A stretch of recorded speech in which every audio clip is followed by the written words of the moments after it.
இருந்தோம் கவலையின்றி கண்மூடி கிடந்தோம் தோம் தரையில் விழுந்தோம் விழுந்தவுடன் கண் தூக்கம் தொலைத்தோம்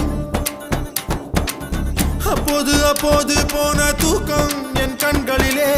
எப்போது எப்போது வந்து சேரும் விடை தோணலையே தோம் கருவில் இருந்தோம் கவலையின்றி கண்மூடி கிடந்தோம் தோம் தரையில் விழுந்தோம் விழுந்தவுடன்